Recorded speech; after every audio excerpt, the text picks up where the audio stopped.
Top boxing news. Ow! Okay, we'll start with this. Unbeaten middleweight up-and-comer Raquel Pretty Beast Miller posted this via her social media, and it reads, "I'm back in that squared circle, March 17th, and I'm coming in hot. World champion state of mind, hashtag Pretty Beast." And Raquel may be in a world champion state of mind, She might. though fighting for a world title in order to become a world champion could prove elusive, especially this year. It might. This weekend, Clarissa Shields is going to be defending her 3 Alphabet titles and the Ring Magazine belt against unbeaten Emma Kozin. That's this weekend on the undercard of Eubank versus Williams. And that accounts for 3 of the 4 Alphabet titles at middleweight. The 4th Alphabet title, the WBO title, that title's going to be on the line next month in March on the 12th in Marshall versus Hermans. Beyond that, should both Clarissa and Savannah win their respective bouts, they're set to move into their own fight, their own super fight, in June. That's when that fight is tabbed. So from now to June. No, not just June. Depending on what happens with Shields and Marshall, that could end up being more than one fight. Very well could. At this time, Raquel Miller does not appear to be a mandatory challenger for any Alphabet title in the middleweight division. After a long stint of inactivity late last year, she very recently returned to action, and it's good to see that she's returning to action yet again early this year. No long stint of inactivity, no long layoff. That frees her up to have other fights, bigger fights, later on this year. She's set to be returning to action next month on the 17th, after Marshall versus Hermans. Don't know who she's going to be fighting yet. On the 17th, though beyond that March 17th fight date, provided that Raquel Miller makes it through that fight with her O intact. One fight that I think makes a lot of sense for her at middleweight is a Marisela Cornejo fight. Marisela Cornejo, who's set to be in action later on this month, February. Maricela's fighting in February and Raquel's fighting in March. Practically on the same schedule. And with all of the Alphabet titles all tied up between Savannah Marshall and Clarissa Shields, I think one fight that makes a lot of sense at middleweight, at least for the time being, down the line, would be a Raquel Miller versus Marisela Cornejo fight. Raquel's got talent, but she's got to stay busy, and she's got to start fighting more familiar names, more familiar faces, Marisela Cornejo among them. I wouldn't mind seeing Miller versus Cornejo. Wouldn't mind seeing Miller versus Hammer, assuming Christina Hammer ever returns to the middleweight division. That's a fight that makes a lot of sense as well. Raquel's not in world title contention, and she may not get to fight for a world title for most of this year. She might not, but the saving grace and the silver lining is that in the mean in-between time, she can get herself in position to fight for a title, perhaps later on this year or early next year. That's what Marisela Cornejo's doing. Maricela's fight set to go down on the 12th of this month, that's just a little over a week's time, is for a WBC silver title. It seems that Maricela is going the WBC route, and if she wins that fight, and perhaps down the line a fight with Raquel is made, that WBC silver title will be on the line, and that could be used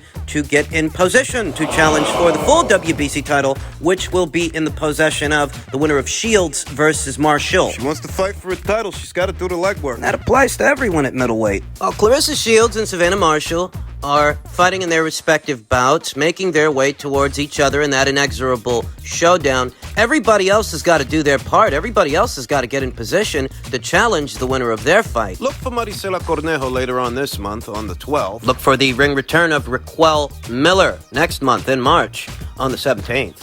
I think within 14 days or 10 days, you have to let the WBC know the venue and the date. Okay? So when we know that, I've heard April 23rd at Wembley or at Millennium Stadium. But firstly, they've got to pay the 10% and they've got to actually give us a contract to sign, which they haven't done yet. So, listen, I wouldn't be surprised if Tyson Fury don't take this fight. Me personally. Right? But we'll see. I hope I'm wrong, because I want Dillian to get this fight. You really think that? Yeah. Michelle, the track record, right? I mean, look at the track record of Tyson Fury putting out. I don't think he has a British licence, a fight licence. I mean, I don't know. But this is why, when we talk about AJ stepping aside, we would ultimately have to put our trust in Tyson Fury fighting Usyk, and if he wins, keeping his word to fighting Anthony Joshua. Article saying Whyte's got till Feb 21st to sign the contract. So's Tyson Fury. But that's how long you get to sign the contract. By the way, it's been a week. We haven't received the contract yet. Okay? So we haven't received a contract to sign.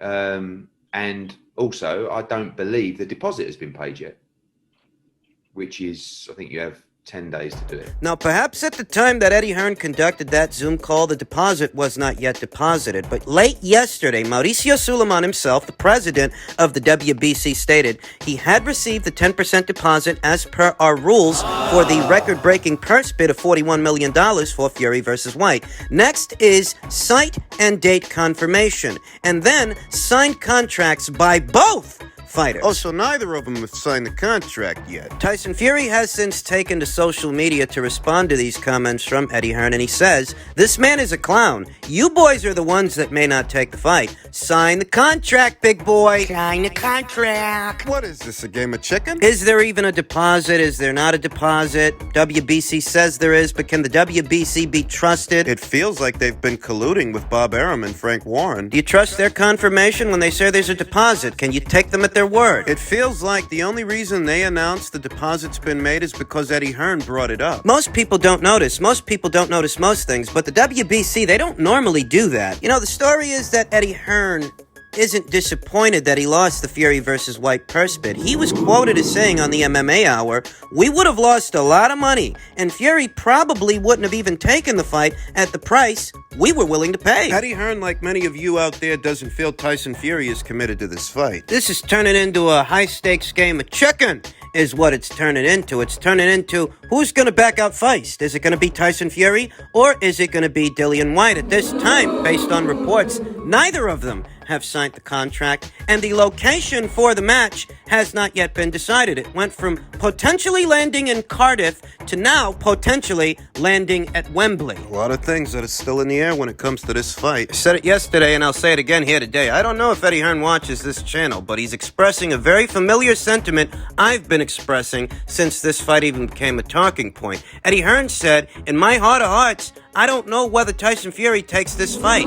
That's what I honestly believe, and ain't that what I've been telling you?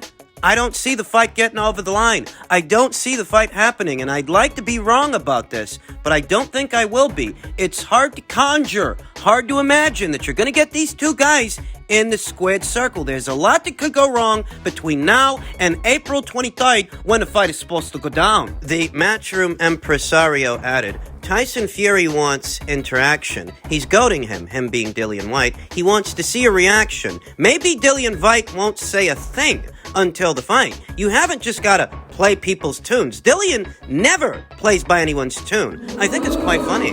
We got a lot of Tyson Fury fans moaning about how Dillian's not helping to promote the fight. Bellyaching about his uncharacteristic silence when, according to you guys, Tyson Fury's the greatest showman that ever lived. He's the best thing since sliced bread. What does he need? What are you trying to Sonny and share this thing? Need Dillian Whyte to be the vanilli to your Millie? Some confusion as to whether or not Dillian Whyte is obligated at this time to help promote the fight, but at this time, neither fighter has signed the contract, so at this time, the fight isn't done. He's not obligated to do anything until it is. You actually have people waiting for Eddie Hearn to help promote this thing, even though it's not his show. People that kept up with the purse bid situation just as much as I or you, expecting Eddie Hearn to help promote the fight and show up to the press conferences, and I don't know why he'd do that when this went to a purse bid. This is Frank and Bob's show. If anybody's got to promote this thing, it's them. What are you, an idiot? Why would Eddie Hearn be there? You stupid or something? This thing goes to a purse bid. Frank Warren and Bob Arum win the purse bid so that you can expect Eddie Hearn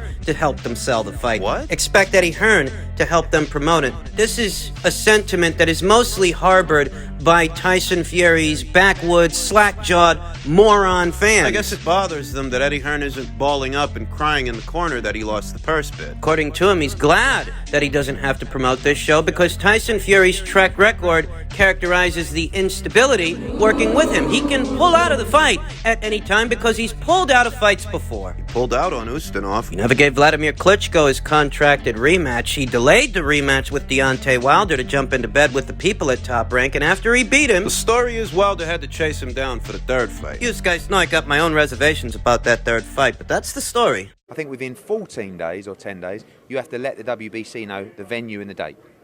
Okay? So when we know that, I've heard April 23rd at Wembley or at Millennium Stadium. But firstly, they've got to pay the 10% and they've got to actually give us a contract to sign, which they haven't done yet. So, listen, This will be the I wouldn't be surprised if Tyson Fury don't take this fight. Me personally. Right? But we'll see. I hope I'm wrong because I want Dillian to get this fight. You really think that?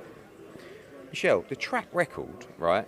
I mean, look at the track record of Tyson Fury pulling out. I don't think he has a British licence, a fight licence. I mean, I don't know.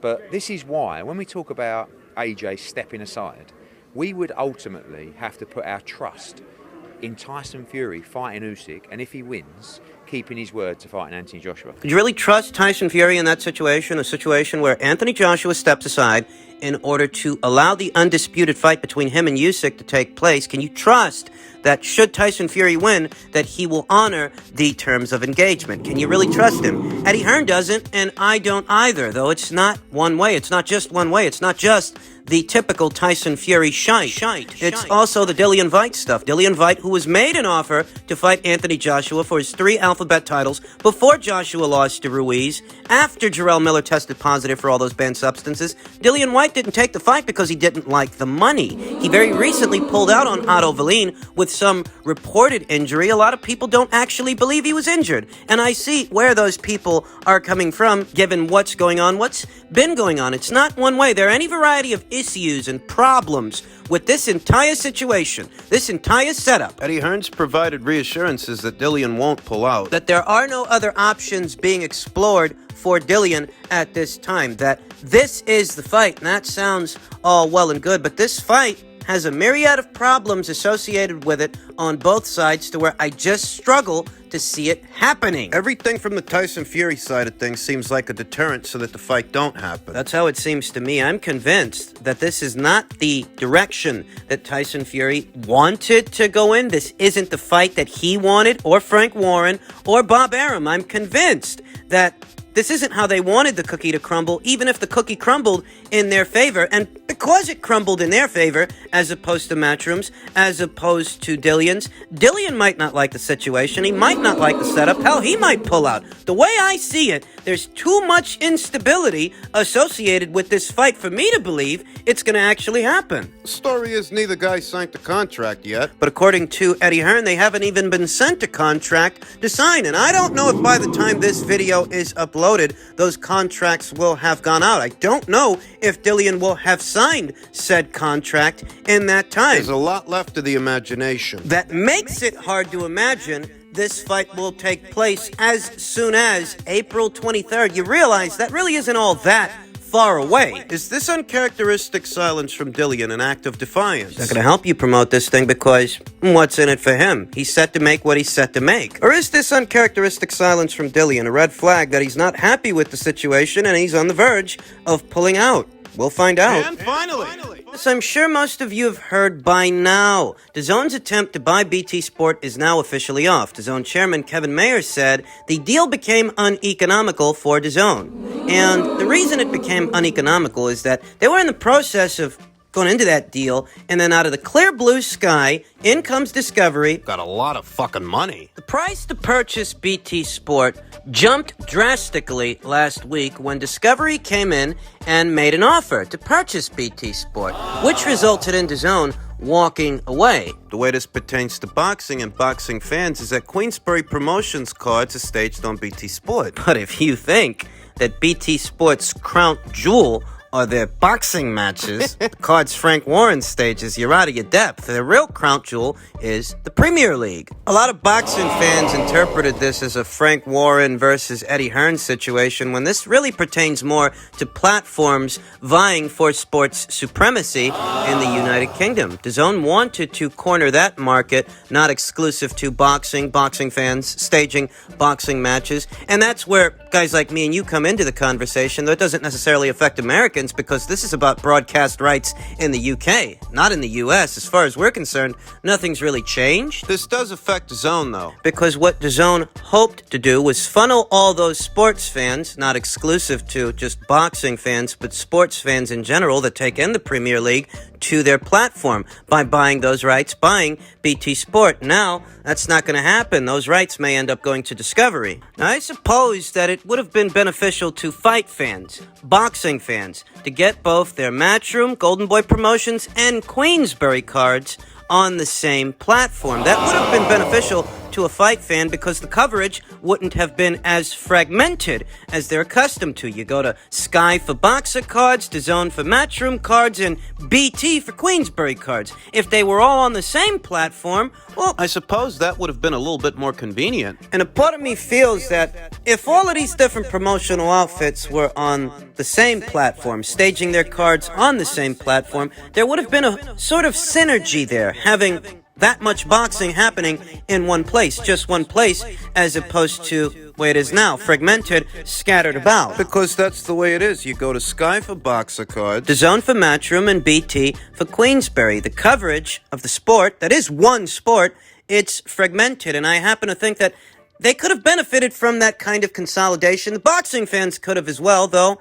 Alas, that's not the case. That's not what's happening. It wasn't meant to be. But I don't want to overstate the role of Queensberry Promotions or Frank Warren cards. I mean, Discovery's not thinking about purchasing BT Sport because of I don't know, Sonny Edwards fights. Sonny's not even with Frank anymore, by the way. I guess what I'm saying is I don't want to overstate the role of boxing in this situation because the reason Discovery's purchasing BT Sport is because of the Premier League, not because of Queensberry. DAZN cornering the market in organized sports is affected by this. Attempting to corner that market in the United Kingdom, it does affect them, though it doesn't really affect the boxing fans all that much. It really doesn't. Frank doesn't stage all that many cards to begin with. You'll have to ask a Brit how relevant or irrelevant this is to them. BT going to Discovery.